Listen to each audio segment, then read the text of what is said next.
This sermon, Proving His Word, was delivered on Monday evening, April 26, 1965, for the Full Gospel Businessmen's Fellowship International Convention at the Embassy Hotel in Los Angeles, California, USA. நம்முடைய கர்த்தராகிய இயேசு கிறிஸ்துவின் பரிசுத்த நாமத்திற்கு மகிமை உண்டாவதாக. நம்முடைய அருமை சகோதரனும் இக்கடைசிகால தீர்க்கதரிசியுமான வில்லியம் மரியன் பிரென்னாம் அவர்களால் 1965 வருடம் ஏப்ரல் மாதம் 26 தேதி திங்கட்கிழமை மாலையில் அமெரிக்கா, கலிபோர்னியா, லாஸ் ஏஞ்சல்ஸ் என்ற இடத்தில் உள்ள அரசியல் தூதுவர் அலுவலக உணவு விடுதியில் நடைபெற்ற சர்வதேச முழு சுவிசேஷக வர்த்தக புருஷருடைய ஐக்கிய சிறப்பு கூட்டத்தில் ப்ரூவிங் இஸ் வேர்ட், அவருடைய வார்த்தையை நிரூபித்தல் என்ற தலைப்பின் கீழ் கொடுக்கப்பட்ட செய்தியை இப்பொழுது நீங்கள் தமிழாக்கத்துடன் கேட்கப் போகின்றீர்கள். Isaiah's prophecy one time, which something that never happened, never did before and never has since. He said a virgin shall conceive. Could you imagine a woman without knowing a man would have a child? Isaiah said a virgin shall conceive. ஏசாயாவின் தீர்க்க தரிசனம் ஒரு காலத்தில் ஒருபோதும் இந்த விதமாக சம்பவித்திராத ஒரு காரியம். இதற்கு முன்பும் ஒருபோதும் இவ்வாறு சம்பவித்ததில்லை. அவர் ஒரு கன்னிகை கர்ப்பவதியாவாள் என்றார்.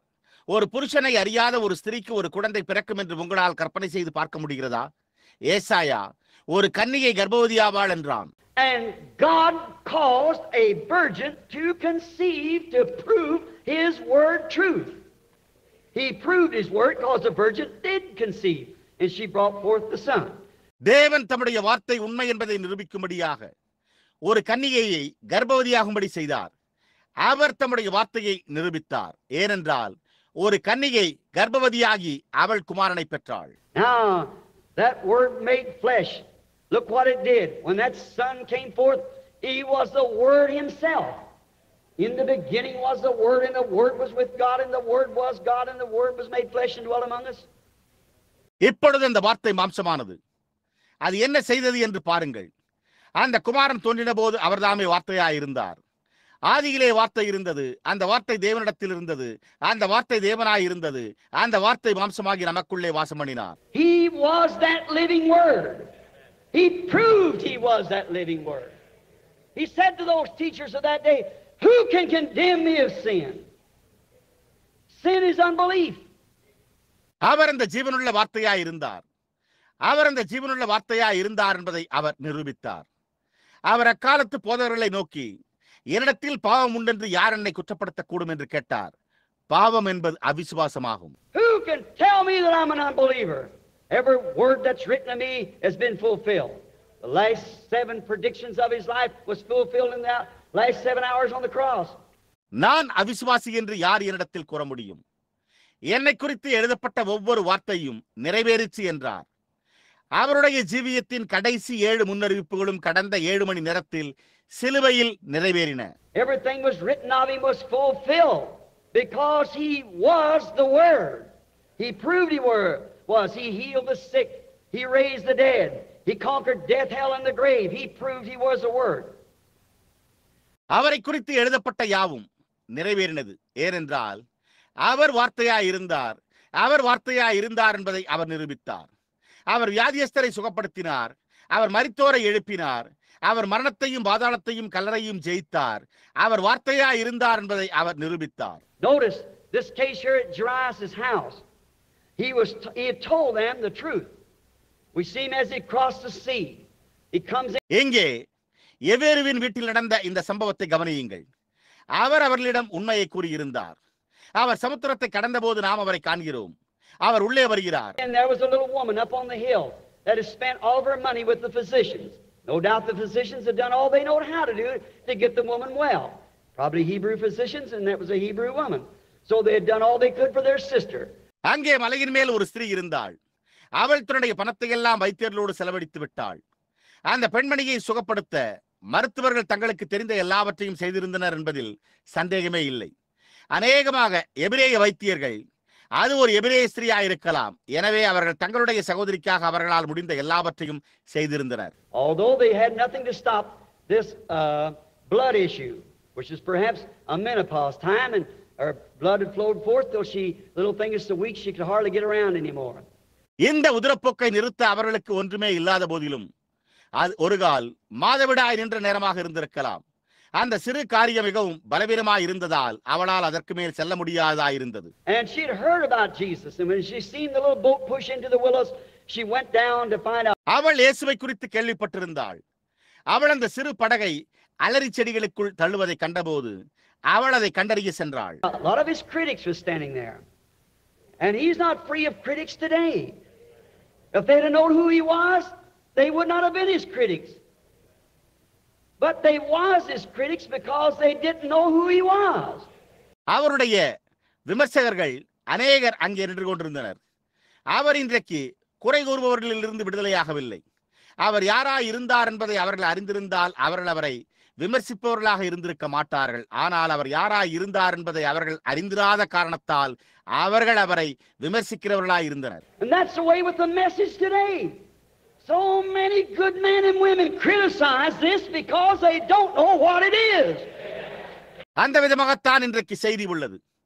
அநேக நல்ல புருஷர்களும் ஸ்திரீகளும் இது என்னவென்று அறியாத காரணத்தால் இதை குறை கூறுகின்றனர். Jesus said, if you'd have known Moses, you'd have known me. Moses spoke of me.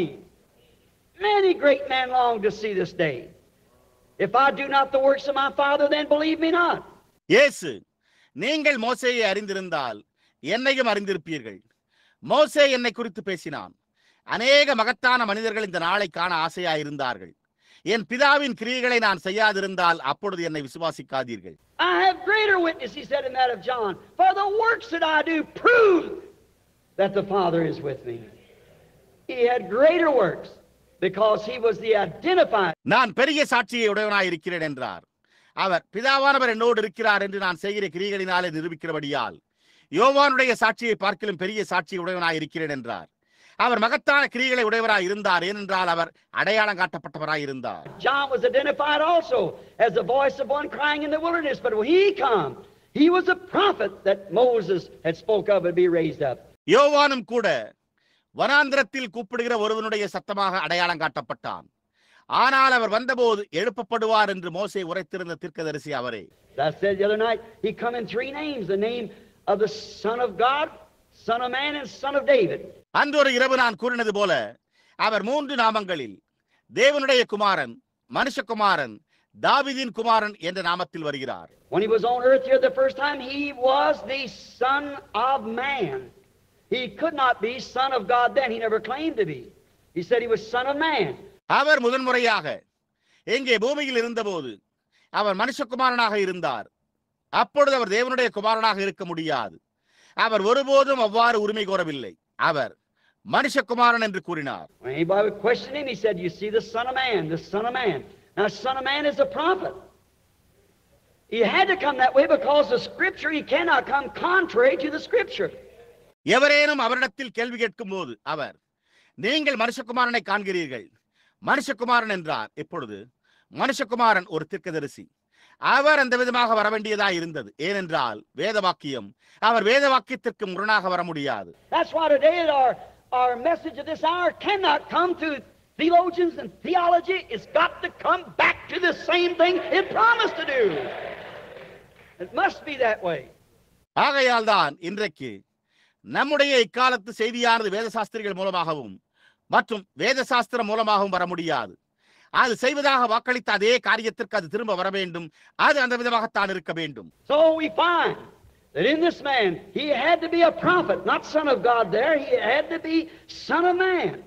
Jehovah himself called the prophets. Jeremiah now, Son of Man. When you see the Son of Man, who is the Son of Man? They kept asking. எனவே இந்த மனிதன் அவர் ஒரு தீர்க்கதரிசியா இருக்க வேண்டியதா இருந்தது என்பதை நாம் கண்டறிகிறோம். அங்கே தேவனுடைய குமாரன் அல்ல, அவர் மனுஷகுமாரனா இருக்க வேண்டியதா இருந்தது. யெகோவா தாமே தீர்க்கதரிசிகளையும் எரேமியாவையும் மற்றவர்களையும் மனுஷகுமாரன் என்று அழைத்தார். நீங்கள் மனுஷகுமாரனை காணும் போது மனுஷகுமாரன் யார்? அவர்கள் தொடர்ந்து கேட்டுக்கொண்டிருந்தனர். Then he served his office as Son of Man. Then he served his office now as Son of God. God is a spirit. And when now he served through the church ages as Son of God. அதன் பின்னர் அவர் மனுஷகுமாரனாகி அவருடைய உத்தியோகத்தை சேவித்தார். அதன் பின்னர் அவர் இப்பொழுது தேவனுடைய குமாரனாக அவருடைய உத்தியோகத்தை சேவித்தார். தேவன் ஆவியாய் இருக்கிறார். இப்பொழுது அவர் தேவகுமாரனாக சபை காலங்களினூடாக சேவித்தார். Now in the millennium he'll be son of David. When he sits on the throne of David, he'll be the heir to the throne, son of David, son of man, son of God, son of David, and it's the same man all the time. எப்பொழுது 1000 வருட அரசாட்சியில் அவர் தாவீதின் சிங்காசனத்தில் அமரும்போது அவர் தாவீதின் குமாரனாய் இருப்பார். அவர் தாவீதின் குமாரனாகிய சிங்காசனத்தின் சுதந்திரவாளியாய் இருப்பார். மனுஷகுமாரன், தேவனுடைய குமாரன், தாவீதின் குமாரன் எல்லா நேரத்திலும் ஒரே மனிதனாகத்தான் இருக்கிறார். Just like Father, Son, and Holy Ghost. The office of God, he was God the Father. Then he became God the Son. Now he's God the Holy Ghost. Not three gods, one God, three manifestations, three attributes of the same God. பிதா, குமாரன், பரிசுத்தாவியை போன்றே தேவனுடைய உத்தியோகம். அவர் பிதாவாகிய தேவனாய் இருந்தார். அதன் பின்னர் அவர் குமாரனாகிய தேவனானார். இப்பொழுது அவர் பரிசுத்த ஆவியாகிய தேவனாய் இருக்கிறார். 3 தேவர்கள் அல்ல, ஒரே தேவன். 3 வெளிப்படுத்துதல், ஒரே தேவனின் 3 தன்மைகள். Now, we find it in this hour that we're now living. God keeps his word just the same as he did then. இப்பொழுது நாம் ஜீவித்துக் கொண்டிருக்கிற இந்த வேளையில் தேவன் தம்முடைய வார்த்தையை அன்று செய்தது போலவே அதே விதமாகவே காத்துக் கொண்டிருக்கிறார் என்பதை நாம் கண்டறிகிறோம். We find out that he come across the sea. This woman believed him. There's something within her began to pound. She had no scripture for it. No more scripture than Joshua had to stop the sun. அவர் சமுத்திரத்தை கடந்து வந்தார் என்று நாம் கண்டறிகிறோம். இந்த ஸ்திரீ அவரை விசுவாசித்தாள். அவளுக்குள்ளாக ஏதோ ஒன்று படபடக்க ஆரம்பித்தது. யோசுவா சூரியனை நிறுத்த வேண்டியதாய் இருந்ததற்கு வேதவாக்கியம் இல்லாதது போல அவளிடம் இதற்கான வேதவாக்கியமே இல்லை. But she believed in her heart that he was the Son of God. So she said, if I can only touch his garment, I will be healed. So she pressed through the crowd until she touched his garment, and the blood issue stopped. ஆனால் அவர் தேவனுடைய குமாரன் என்று அவள் தன் இருதயத்தில் விசுவாசித்தாள். எனவே அவள், என்னால் அவருடைய வஸ்திரத்தை மாத்திரம் தொட முடிந்தால் நான் சுகமடைவேன் என்றாள். எனவே அவள் அவருடைய வஸ்திரத்தை தொடும் அளவிற்கு கூட்டத்தினூடாக நெருங்கி சென்றாள். அப்பொழுது உதிரப்போக்கு நின்றது. Now he looked up on the audience to find out who touched him. No doubt there was someone. He stopped all the people thronging him, and some making fun of him, some laughing at him. இப்பொழுது அவரை தொட்டது யார் என்பதை கண்டறியும்படி அவர் கூட்டத்தாரை நோக்கி பார்த்தார். யாரோ ஒருவர் இருந்தார் என்பதில் சந்தேகமே இல்லை. அவர் நிறுத்தினார். எல்லா ஜனங்களும் அவரை நெருக்கிக் கொண்டிருக்கின்றனர். சிலர் அவரை குறித்து பரிகசிக்கின்றனர். சிலர் அவரை பார்த்து நகைக்கின்றனர். The priest standing off and questioning him, and the clergyman and so forth, but there were some who believed him, and after a while he stopped all of a sudden, turned around and said, who touched me? குருவானவர் தூரமாய் நின்று அவரிடத்தில் குருமார்கள் போன்றவர் கேள்வி கேட்டுக் கொண்டிருந்தனர். ஆனால் அவரை விசுவாசித்த சிலர் இருந்தனர். மேலும் சிறிது நேரம் கழித்து அவர் நின்றார். திடீரென்று திரும்பி என்னை தொட்டது யார் என்று கேட்டார். Some of them said, why, Master, I believe it was Peter, said, why, the whole crowd is thronging you. Why, who touched you?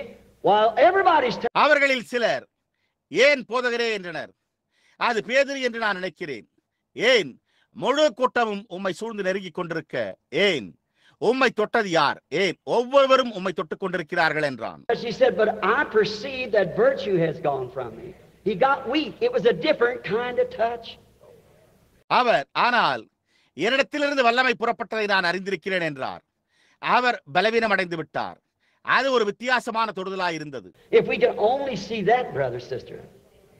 If you can touch him with that certain touch. Oh, sick people, I'm fixing to pray for you just in a few minutes. சகோதரனே, சகோதரியே, நம்மால் அதை மாத்திரம் காண முடிந்தால் நலமாயிருக்குமே. அந்த குறிப்பிட்ட தொடுதலினால் நீங்கள் அவரை தொட முடிந்தால் நலமாயிருக்குமே. ஓ, வியாதியுள்ள ஜனங்களே, இன்னும் ஒரு சில நிமிடங்களில் நான் உங்களுக்காக ஜெபிக்க ஆயத்தமாக இருக்கிறேன். I do believe that I have the Holy Spirit. No more Holy Spirit than what you've got right out there, these men's got here. The same Holy Spirit, but it's a commandment of God. நான் பரிசுத்த ஆவியை உடையவனாய் இருக்கிறேன் என்று நான் விசுவாசிக்கிறேன். ஆனால் இந்த மனிதர்கள் இங்கே பெற்றுள்ளதை காட்டிலும், நீங்கள் அங்கே பெற்றுள்ளதை காட்டிலும் நான் பரிசுத்த ஆவியை அதிகமாக பெற்றிருக்கவில்லை. அதே பரிசுத்த ஆவியானவர், ஆனால் அது ஒரு தேவனுடைய கட்டளை. And if you believe that to be the commandment of God, of praying for the sick and laying hands on them and casting out evil spirits and the promises that He's made, it'll be the same thing with you. You'll get what you ask for if you can believe it. வியாதியஸ்தருக்காக ஜெபிப்பதும் அவர்கள் மேல் கைகளை வைப்பதும் தேவனுடைய கட்டளை என்று நீங்கள் விசுவாசித்தால், பொல்லாத ஆவிகளை துரத்துவதும் அவர் அளித்துள்ள வாக்குத்தத்தங்களும் உங்களுக்கும் அதே காரியமாகவே இருக்கும். நீங்கள் அதை விசுவாசிக்க கூடுமானால் நீங்கள் கேட்டுக்கொள்வது எதுவோ அதை பெற்றுக் கொள்வீர்கள். Canst thou believe that I'm able to do this, said Jesus? என்றால் இதை செய்ய முடியும் என்று உம்மால் விசுவாசிக்க முடிகிறதா என்று இயேசு கேட்டார். Yea, Lord, I believe, said the man with the child with the epilepsy. I believe that thou art the Son of God that was to come into the world. Now, we know that can only take that attitude to bring the results. காக்காய் வலிப்போடு பாதிக்கப்பட்ட குழந்தையுடன் இருந்த அந்த மனிதன், ஆம் ஆண்டவரே, நான் விசுவாசிக்கிறேன் என்றான். நீர் உலகத்தில் வரவேண்டிய தேவனுடைய குமாரன் என்று நான் விசுவாசிக்கிறேன். இப்பொழுது அந்த மனப்பான்மையே பலன்களை கொண்டு வர முடியும் என்பதை நாம் அறிவோம். Now, quickly, let's think of him a moment. Here he's on his road up. A little priest came down. No doubt that little fellow was a borderline believer. இப்பொழுது துரிதமாக நாம் அவரை குறித்து ஒரு வினாடி சிந்தித்து பார்ப்போமாக. இதோ அவர் தம்முடைய பாதையில் இருக்கிறார். ஒரு சிறிய குருவானவர் வந்தார். ஆனால் அந்த சிறிய நபர் ஒரு எல்லைக்கோடு விசுவாசியா இருந்தான் என்பதில் சந்தேகமே இல்லை. There's so many of them in the world today. Little borderline believers. They want to believe that.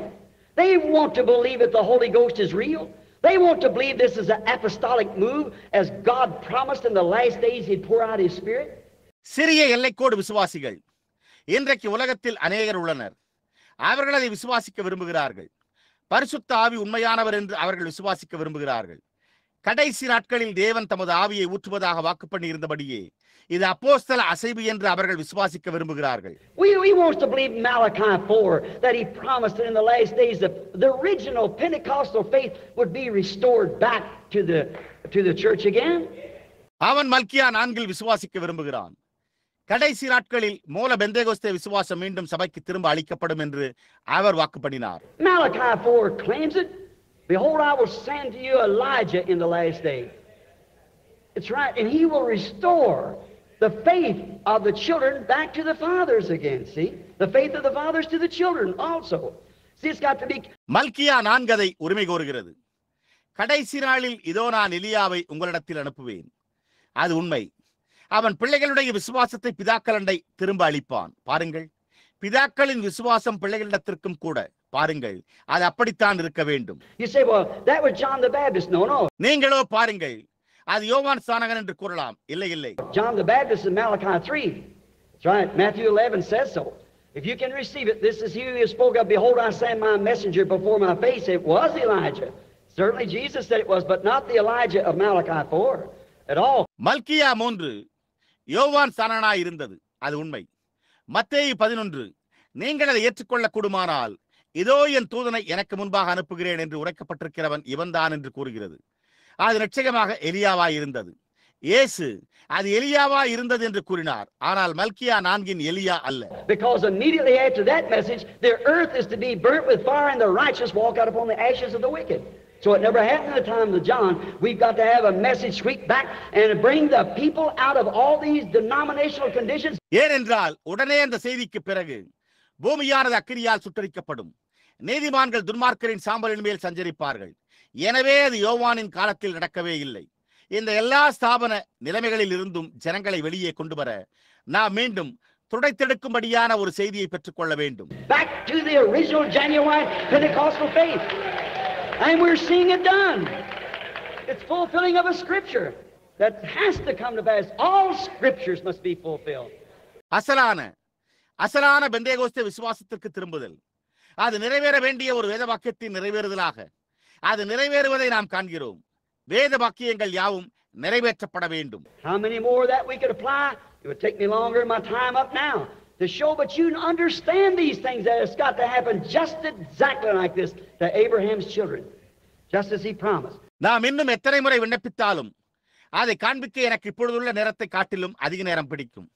ஆனால் இந்த காரியங்களை நீங்கள் புரிந்து கொண்டால் அவர் வாக்குத்தத்தம் செய்தபடியே ஆபிரகாமின் பிள்ளைகளுக்கு அது சரியாக இந்த விதமாக சம்பவிக்க வேண்டும். We see Jesus going up now to heal the little girl because the father, the little borderline believer, something come to a spot that he had to recognize Jesus, so the doctor had given her up. இப்பொழுது இயேசு அந்த சிறு பெண்ணை சுகப்படுத்த புறப்பட்டு செல்வதை நாம் காண்கிறோம். காரணம், அந்த தகப்பன் அந்த சிறு எல்லைக்கோடு விசுவாசி ஏதோ ஒரு இடத்தில் அவன் இயேசுவை அடையாளம் கண்டுகொள்ள வேண்டியதாக இருந்தது. எனவே மருத்துவர் அவளை கைவிட்டிருந்தார். And he got on his little black hat and took off down to find out whether he could find Jesus. See, he's always right there when you want him. He found him just coming into the shore. அவன் தன்னுடைய சிறிய கருப்பு தொப்பியை அணிந்து கொண்டு இயேசுவை அவனால் கண்டுபிடிக்க முடிகிறதா என்று கண்டறிகிறான். பாருங்கள், நீங்கள் அவரை விரும்பும் போது அவர் எப்பொழுதுமே அங்கே இருக்கிறார். அவர் கரைக்கு வருவதை அவன் கண்டான். And he said, come to my little girl, lay your hands upon her, and she will be made well. Said she's laying at the point of death. She's my only child. மேலும் அவன், என் குட்டி பெண்ணிடம் வந்து உம்முடைய கரங்களை அவள் மேல் வையும், அப்பொழுது அவள் சுகமடைவாள் என்றான். மேலும் அவள் மரண தருவாயில் கிடக்கிறாள், அவள் என்னுடைய ஒரே பிள்ளை என்றான். Said she's 12 years of age. We don't have no other children. Wife and I perhaps are getting old. And this is the only child that we have, and she's laying at the point of death. Lord, I believe you. If you'll just come lay your hands upon her, she'll get well. மேலும் அவளுக்கு 12 வயது இருக்கும். எங்களுக்கு மற்ற பிள்ளைகள் கிடையாது. எனக்கும் மனைவிக்கும் ஒருவேளை வயதாய்க்கொண்டே இருக்கலாம். இந்த ஒரே பிள்ளைதான் எங்களுக்கு உண்டு. அவள் மரண தருவாயில் கிடக்கிறாள். கர்த்தாவே, நான் உம்மை விசுவாசிக்கிறேன். நீர் வந்து உம்முடைய கரங்களை அவள் மேல் வைத்தால் அவள் சுகமடைவாள் என்றான். See, what did he recognize? He recognized that promised word of God was manifested in this man. பாருங்கள், அவன் எதை அடையாளம் கண்டு கொண்டான்? அந்த வாக்குத்தத்தம் பண்ணப்பட்ட தேவனுடைய வார்த்தை இந்த மனிதனில் வெளிப்பட்டது என்பதை அவன் அடையாளம் கண்டு கொண்டான். Just the same as Nicodemus said, Rabbi, teacher, we know thou art a teacher comes from God. We know it, the Pharisees know it. Why didn't they confess it? நிக்கதேமு, ரபி, போதகரே, நீர் தேவனிடத்திலிருந்து வந்த போதகர் என்பதை நாங்கள் அறிவோம். நாங்கள் அதை அறிவோம். பரிசேயர்கள் அதை அறிவார்கள் என்றான். அவர்கள் ஏன் அதை அறிக்கை செய்யவில்லை? No man could do the things that you do unless God was with him. We know that you come from God. தேவன் அவரோடு இருந்தால் ஒழிய நீர் செய்கிற காரியங்களை ஒருவரும் செய்ய முடியாது. நீர் தேவனிடத்திலிருந்து வந்திருக்கிறீர் என்பதை நாங்கள் அறிவோம் என்றான். Here we find out that Jairus believed the same thing. He said, come lay your hand. He knew that God was in him. Lay your hands upon my child. Though she's at the point of death, she'll live. எவ்வேறுவும் அதே காரியத்தை விசுவாசித்தார் என்பதை நாம் இங்கே கண்டறிகிறோம். அவன் வந்து உம்முடைய கரத்தை வையும் என்றான். தேவன் அவருக்குள் இருந்தார் என்பதை அவன் அறிந்திருந்தான். உம்முடைய கரங்களை என் பிள்ளையின் மேல் வையும், அவள் மரண தருவாயில் இருந்தாலும் அவள் பிழைப்பாள் என்றான். He just walked on with him. And while he was going, here come a runner coming back and said, don't trouble him. Don't trouble the master any farther. The girl dead. She's gone on now. She's passed on. அவரும் அவனோடு கூடவே நடந்தார். அவன் போய்கொண்டிருக்கையில் ஏதோ ஒரு செய்தி சொல்பவன் திரும்பி வந்து, அவரை தொலைபடுத்தாதிருங்கள், போதகரை இனிமேல் தொலைபடுத்தாதிருங்கள், அந்த பெண் மரித்து விட்டாள், அவள் இப்பொழுது மரித்து விட்டாள், அவள் கடந்து சென்று விட்டாள் என்றான். Jesus turned to Jairus and said, didn't I say to you, if you'd only believe, you'll see the glory of God? If you just only believe it. இயேசு எவ்வேறுவிடம் திரும்பி, நான் உன்னிடத்தில் நீ மாத்திரம் விசுவாசித்தால் நீ தேவனுடைய மகிமையை காண்பாய் என்று கூறவில்லையா? நீங்கள் அதை மாத்திரம் விசுவாசித்தால் நலமாயிருக்குமே என்றார். He got into the room, and there was all lamenting and crying and wailing, as like any persons would do. A fine little girl, a pastor's daughter, had died, and she was taken out of this world. அவர் அறைக்குள்ளாக சென்றார். அங்கே அவர்கள் யாவரும் புலம்பி அழுது புலம்பி எந்த நபர்களும் செய்வது போலவே செய்தனர். ஒரு அருமையான சிறுபெண், ஒரு போதகரின் மகள், மரித்து போயிருந்தாள். அவள் இந்த உலகத்தை விட்டு வெளியே எடுத்துக் கொள்ளப்பட்டாள். And she'd probably been dead for hours. And then they laid her out on the couch and was ready to embalm her body perhaps and put her away and in burial. அவள் அநேக மணி நேரங்களாக மரித்து போயிருக்கலாம். அதன் பின்னர் அவர்கள் அவளை படுக்கையில் கிடத்தினார்கள். ஒரு கால் அவளுடைய சரீரத்தை தைலமிட்டு அவளை அடக்கம் செய்ய ஆயத்தமாயிருந்தனர். Then we find that Jesus walked in the houses all wailing. He says, give peace. He said, she is not dead, but she's asleep. அப்பொழுது இயேசு அந்த வீட்டிற்குள் நடந்து சென்றார் என்று நாம் கண்டறிகிறோம். அவர்கள் யாவரும் புலம்பிக் கொண்டிருந்தனர். அவர் அமைதியாயிருங்கள் என்கிறார். அவள் மரிக்கவில்லை, ஆனால் அவள் நித்திரையாயிருக்கிறாள் என்றார். Now, could you imagine what they thought? Well, this man we know now, we understand that he's an illegitimate child. And we hear of all of his rational predictions that he makes. இப்பொழுது அவர்கள் என்ன நினைத்தார்கள் என்று உங்களால் கற்பனை செய்து பார்க்க முடிகிறதா? ஏன், இந்த மனிதனை இப்பொழுது நாம் அறிந்திருக்கிறோம். அவர் ஒரு முறை தவறி பிறந்த பிள்ளை என்பதை நாம் புரிந்து கொள்கிறோம். நாம் அவர் கூறும் அவருடைய மூர்க்கத்தனமான எல்லா முன்னறிவிப்புகளையும் குறித்து கேள்விப்படுகிறோம். And now we know that the priest is right, the man's crazy. For we know that she's dead. The doctor pronounced her dead, and there she lays, she's gone. And we know she's dead. இப்பொழுது குருவானவர் கூறுவது சரி என்று நாம் அறிவோம். அந்த மனிதன் ஒரு பைத்தியக்காரன், ஏனெனில் அவள் மரித்து விட்டாள் என்பதை நாம் அறிவோம். மருத்துவர் அவள் மரித்து விட்டதாக அறிவித்தார். அவள் அங்கே கிடக்கிறாள், அவள் போய்விட்டாள், அவள் மரித்து விட்டாள் என்பதை நாங்கள் அறிவோம் என்றனர். They said they laughed him to scorn. In other words, made him feel embarrassed about criticizing him. அவர்கள் கூறினர், அவர்கள் அவரை இகழ்ந்து நகைத்தனர். வேறு வார்த்தைகளில் கூறினால், அவரை குறை கூறுவதன் மூலம் அவரை தர்ம சங்கடமாக உணர செய்தனர். But he had done said that she wasn't dead. That's all it takes. She's asleep. No matter how much critics, he's going to prove his word.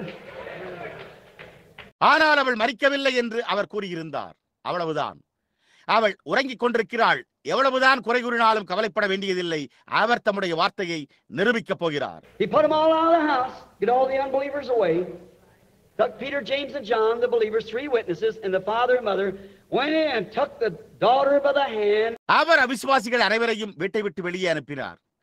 பேதுரு, யாக்கோபு, யோவான் விசுவாசிகள் 3 சாட்சிகள் தகப்பனும் தாயும் உள்ளே சென்று மகளின் கரத்தை பற்றி பிடித்து And spoke in a language that called her soul back from somewhere out there in eternity. And the girl lived. அவளுடைய ஆத்துமாவை நித்தியத்தில் எங்கிருந்தோ அழைக்கும் ஒரு பாஷையில் பேசினார். அந்த பெண் உயிர் பெற்றாள். What did he do? He proved his word. He proved that what he said, she was not dead. She was asleep. Now, we find out doing this, realizing that he proved something else there. அவர் என்ன செய்தார்? அவர் தம்முடைய வார்த்தையை நிரூபித்தார். அவர் என்ன கூறினார் என்பதை அவர் நிரூபித்தார். அவள் மரிக்கவில்லை, அவள் உறங்கிக் கொண்டிருந்தாள். இப்பொழுது நாம் கண்டறிகிறோம். இதை உணர்ந்து அவர் அங்கே மற்றொரு காரியத்தை நிரூபித்தார். He proved that he was God. He proved that he had foreknowledge. Watch what his word said now. She is not dead, but she is asleep. See? She wasn't dead to begin with. She was asleep. Showed his foreknowledge. இப்பொழுது அவர் தேவனாய் இருந்தார் என்பதை அவர் நிரூபித்தார். அவர் முன்னறிவை உடையவராய் இருந்தார் என்பதை அவர் நிரூபித்தார். இப்பொழுது அவருடைய வார்த்தை என்ன கூறியுள்ளது என்பதை கவனியுங்கள். அவள் மரிக்கவில்லை, ஆனால் அவள் நித்திரையாயிருக்கிறாள். பாருங்கள், அவள் துவக்கத்திலிருந்தே மரிக்கவில்லை, அவள் உறங்கிக் கொண்டிருந்தாள். அவருடைய முன்னறிவை காண்பித்தார். Now there might have been many a little maiden died that same morning, but this one wasn't dead. She was asleep, like Lazarus was. And he called her out of that sleep because she wasn't dead. இப்பொழுது அன்று நாள் காலையில் அநேக கன்னிகைகள் மரித்திருக்கலாம், ஆனால் இவளோ மரித்திருக்கவில்லை. லாசருவை போல அவள் உறங்கிக் கொண்டிருந்தாள். அவர் அவளை அந்த நித்திரையிலிருந்து எழுப்பினார், ஏனென்றால் அவள் மரிக்கவில்லை. And he that believeth in me, though he were dead, yet shall he live, and whosoever liveth and believeth in me shall never die.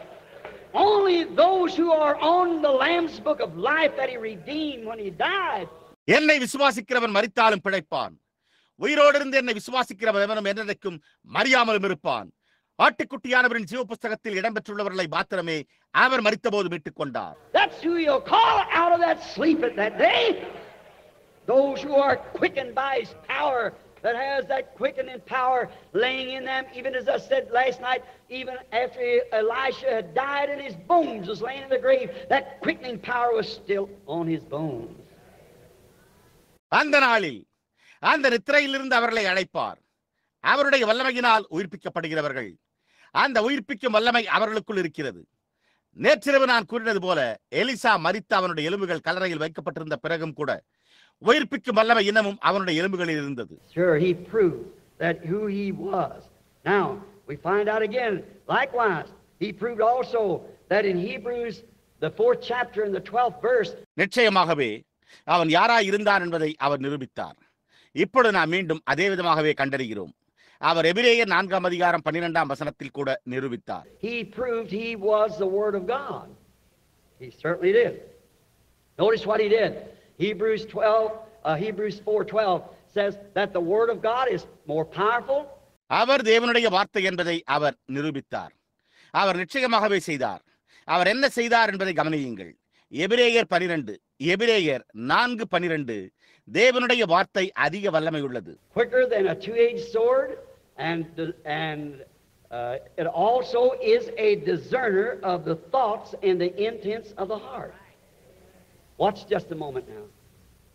இருபுறமும் கருக்குள்ள பட்டயத்திலும் கருக்கானதாயும் இருதயத்தின் நினைவுகளையும் யோசனைகளையும் வகையறுக்கிறதாயும் இருக்கிறது என்று கூறுகிறது. இப்பொழுது ஒரு நிமிடம் கவனியுங்கள். When he first started his ministry, after he come out to show that he was the Word, when he come out of the wilderness from his temptation, there was a man named Peter. His name then was Simon. அவர் முதலில் தம்முடைய ஊழியத்தை ஆரம்பித்த போது அவர் வார்த்தையாய் இருந்தார் என்பதை காண்பிக்கும்படி வெளியே வந்த பிறகு அவர் தம்முடைய சோதனையிலிருந்து வனாந்தரத்தை விட்டு வெளியே வந்தபோது பேதுரு என்னும் பெயர் கொண்ட ஒரு மனிதன் இருந்தான். அப்பொழுது அவனுடைய பெயர் சீமோன் என்பதாகும். And he came to Jesus with his brother Andrew, and as soon as he walked up into the presence of Jesus Christ, Jesus said, "Your name is Simon, and your father's was Jonas.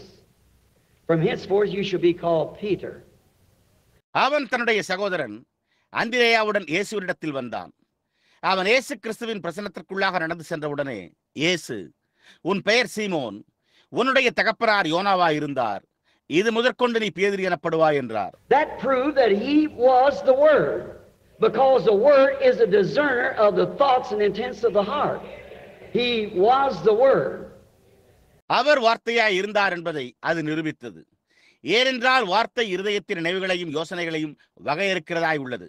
அவர் வார்த்தையாய் இருந்தார். Philip seeing this happen, he took off around the mountain, was gone a day and come back, and he brought with him a friend named Nathaniel. And he said, "These things are really happening." இது சம்பவிப்பதை பிலிப்பு கண்டான். ஒரு நாள் முழுவதுமாக மலையை சுற்றி சென்று விட்டு திரும்பி வந்தான். அவன் தன்னோடு நாத்தான்வேல் என்னும் பெயர் கொண்ட ஒரு நண்பரை அழைத்து வந்தான். மேலும் அவன், இந்த காரியங்கள் உண்மையாகவே சம்பவித்துக் கொண்டிருக்கின்றன. Moses said that Lord our God shall raise up a prophet like him. Here the man is. Why, he told Simon who he was, even who his father was. And we know that what he says is the truth. நம்முடைய தேவனாகிய கர்த்தர் அவனை போன்ற ஒரு தீர்க்கதரிசியை எழும்ப பண்ணுவார் என்று மோசே கூறினான். இதோ அந்த மனிதன் இருக்கிறார். ஏன், சீமோன் யாரென்றும் அவனுடைய தகப்பன் யாரென்றும் கூட அவர் கூறினார். அவர் கூறுவது உண்மை என்பதை நாம் அறிவோம். Because God said it in the Word, and here it is proved that he was to do that, and that proves that that is the Messiah. ஏனென்றால் தேவன் அதை வார்த்தையில் கூறினார், அவர் அதை செய்ய வேண்டியவராய் இருந்தார் என்பது இங்கே நிரூபிக்கப்பட்டுள்ளது. அது மேசியா என்பதை நிரூபிக்கிறது என்றான். And when he walked up in his presence, Jesus said to him, "Behold an Israelite in whom there is no guile." அவன் அவருடைய சமூகத்தில் நடந்து சென்றபோது இயேசு அவனிடம், இதோ கபடற்ற இஸ்ரவேலன் என்றார். He said, "Rabbi, when did you know me?" அவன், ரபி, நீர் என்னை எப்பொழுது அறிந்தீர் என்று கேட்டான். He said, "Before Philip called you, when you were under the tree, I saw you." He proved his word. He proved God's word. He did. பிலிப்பு உன்னை அழைக்கிறதற்கு முன்னே நீ மரத்தின் கீழே இருந்தபோது நான் உன்னை கண்டேன் என்றார். அவர் தம்முடைய வார்த்தையை நிரூபித்தார். அவர் தேவனுடைய வார்த்தையை நிரூபித்தார். அவர் அதை நிரூபித்தார். The woman at the well, when she he asked her to let him have a drink of water from the pitcher that she was drawing water from the well. கிணற்றண்டையில் இருந்த ஸ்திரீ, அவள், பாருங்கள், அவள் கிணற்றிலிருந்து தண்ணீர் எடுத்துக் கொண்டிருந்த குடத்திலிருந்து அவரை தண்ணீர் குடிக்க அனுமதிக்கும்படி அவர் அவளை கேட்டுக்கொண்டார். And she said, "It's not customary for you Jews to ask we Samaritan women such a thing as that, because we have no dealing." மேலும் அவள், அது யூதர்களாகிய உங்களுக்கு வழக்கமல்ல, அப்படிப்பட்ட ஒரு காரியத்தை சமாரிய ஸ்திரீகளாகிய எங்களிடத்தில் கேட்கிறீர், ஏனென்றால் நம்மிடையே எந்த தொடர்பும் இல்லை என்று கூறினாள். He said, "But if you knew who you were speaking with, you'd ask me for a drink." அவர், ஆனால் நீ யாரிடத்தில் பேசிக் கொண்டிருந்தாய் என்பதை அறிந்திருந்தாயானால் அப்பொழுது நீ என்னிடம் தாகத்திற்கு கேட்பாய் என்றார். She said, "The well's deep." அவள், கிணறு ஆழமானது என்றாள். In the conversation as it moved on, finally he found out what her trouble was. He said, "Go get your husband and come here." அந்த உரையாடல் அது தொடர்ந்து சென்றபோது முடிவிலே அவளுடைய தொல்லை என்னவா இருந்தது என்பதை அவர் கண்டறிந்தார்.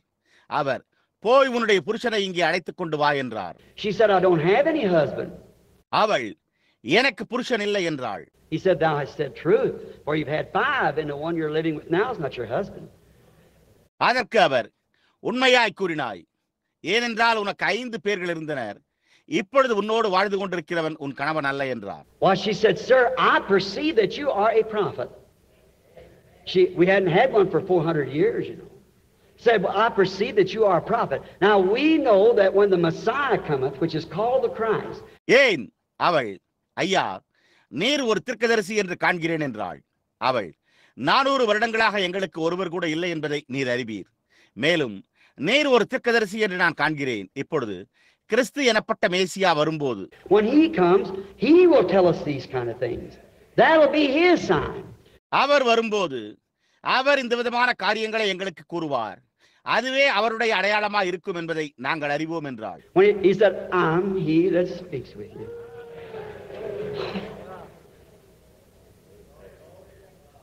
He proved his word.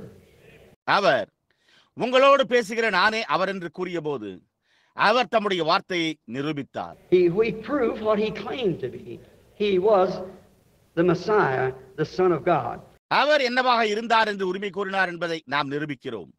அவர் மேசியாவாக தேவனுடைய குமாரனாய் இருந்தார். Now we find out also that this little woman that had this blood issue that touched his garment, that also proved to her that he was the Word of God. இப்பொழுது இந்த பெரும்பாடுள்ள ஸ்திரீயும் கூட அவருடைய வஸ்திரத்தை தொட அவர் தேவனுடைய வார்த்தையாய் இருந்தார் என்பதை அவளுக்கும் கூட நிரூபிக்கப்பட்டது என்று நாம் கண்டறிகிறோம். Now remember, tonight Jesus said also in Hebrews Hebrews the 3rd chapter, I believe it is, he said that he now is a high priest. At this age we're living in now. இப்பொழுது நினைவிருக்கட்டும், இன்றிரவு இயேசு கூறினார். மேலும் எபிரேயர் 3ஆம் அதிகாரத்தில் அது அவர் இப்பொழுது ஒரு பிரதான ஆசாரியராய் இருக்கிறார் என்று கூறினார். நாம் இப்பொழுது வாழ்ந்து கொண்டிருக்கிற இந்த காலத்தில் a high priest sitting in the majesty of God in the heavens that can be touched by the feeling of our infirmities. தேவனுடைய மகத்துவமான பரலோகத்தில் வீற்றிருக்கிற ஒரு பிரதான ஆசாரியன் நம்முடைய பலவீனத்தை குறித்து பரிதவிக்க கூடியவர் என்று கூறப்பட்டுள்ளது. Hebrews 13:8 said he's the same yesterday, today and forever. He's the same God that he was then, he's the same tonight.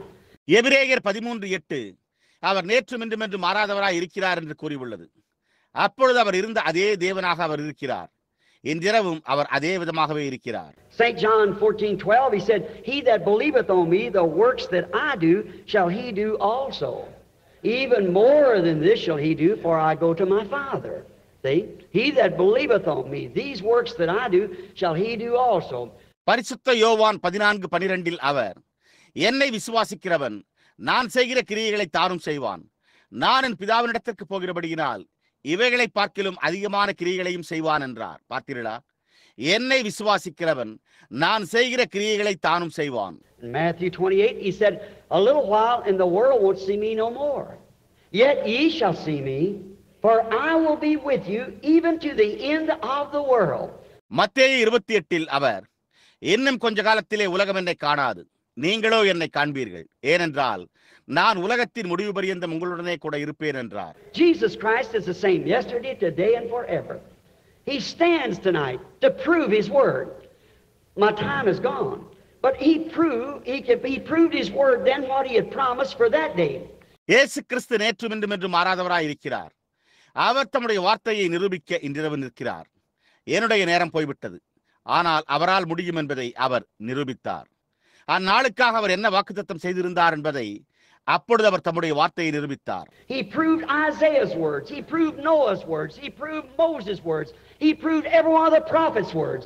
அவர் ஏசாயாவின் வார்த்தைகளை நிரூபித்தார், அவர் நோவாவின் வார்த்தைகளை நிரூபித்தார், அவர் மோசேயின் வார்த்தைகளை நிரூபித்தார், அவர் தீர்க்கதரிசிகளின் வார்த்தைகள் ஒவ்வொன்றையும் நிரூபித்தார். He promised in this day, the day that we're living in, that the world would be in a Sodom condition. Homosexuals. அவர் இந்நாளில், நாம் ஜீவித்துக் கொண்டிருக்கிற இந்நாளில் உலகம் ஒரு சோதோமின் நிலையில் ஓரின புணர்ச்சியில் ஈடுபடும் என்று வாக்களித்தார். Just look at it in the world today. All over the world where I travel, not only here, everywhere. It's critical. In Sweden, young men and women go ski and start naked. அதை பாருங்கள். இன்றைக்கு உலகம் முழுவதிலும் நான் பயணம் செய்கிறேன். இங்கு மாத்திரமல்ல, எல்லா இடங்களிலும் உள்ளது. அது விமர்சனத்துக்குரியது. ஸ்வீடனில் வாலிப ஆண்களும் பெண்களும் அப்பட்டமான நிர்வாணமாக பனிசறுக்கு விளையாடுகின்றனர். And in Germany and in France And everywhere else, it's just about kind of a riffraff that we have here in the United States.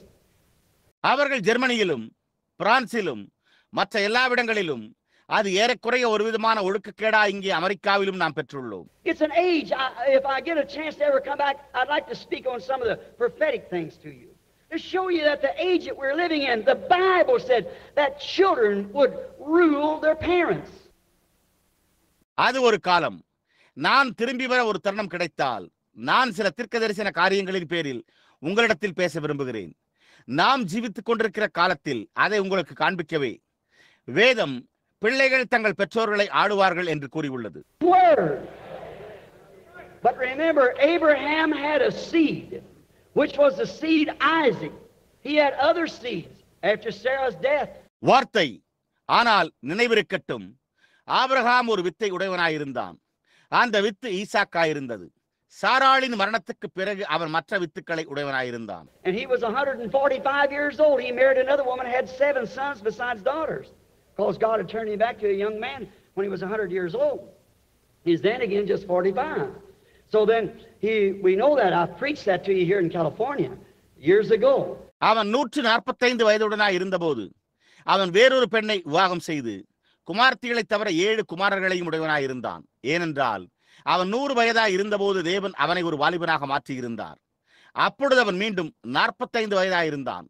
எனவே அப்பொழுது அவன் நாம் அதை அறிவோம். அநேக ஆண்டுகளுக்கு முன்னர் நான் இங்கே கலிபோர்னியாவில் அதை உங்களிடம் பிரசங்கித்திருக்கிறேன். And now we understand that Abraham's seed was not the literal sexual seed through Sarah, which was Isaac, which made a nation, but the royal seed was by the promise, which was Jesus Christ. இப்பொழுது ஆபிரகாமின் with சாராள் மூலமாக உண்டான உண்மையான பாலியல் with அல்ல என்பதை நாம் புரிந்து கொள்கிறோம்.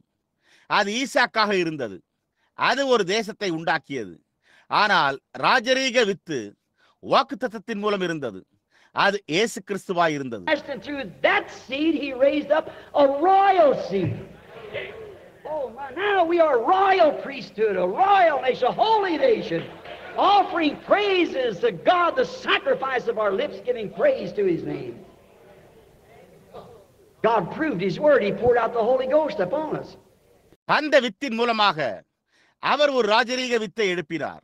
ஓ என்னே, இப்பொழுது நாம் ஒரு ராஜரீக ஆசாரிய கூட்டமாய், ஒரு ராஜரீக தேசமாய், ஒரு பரிசுத்த ஜாதியாய் அவருடைய நாமத்தை துதிக்கும் உதடுகளின் கனியாகிய ஸ்தோத்திர பலியை தேவனுக்கு செலுத்த கடவோம். தேவன் தம்முடைய வார்த்தையை நிரூபித்தார். அவர் பரிசுத்த ஆவியை நம்மேல் ஊற்றினார். He said, as it was in the days of Sodom, so shall it be in the day when the Son of Man will be revealed.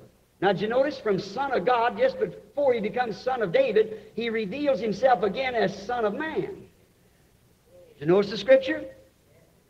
அவர் சோதோமின் நாட்களில் நடந்தது போல மனுஷகுமாரன் வெளிப்படும் நாளிலும் நடக்கும் என்றார். இப்பொழுது நீங்கள் கவனித்தீர்களா? தேவகுமாரனிடமிருந்து அவர் தாவீதின் குமாரனாவதற்கு சற்று முன்பு அவர் தம்மை மீண்டும் மனுஷகுமாரனாக வெளிப்படுத்துகிறார். நீங்கள் வேத வாக்கியத்தை கவனித்தீர்களா?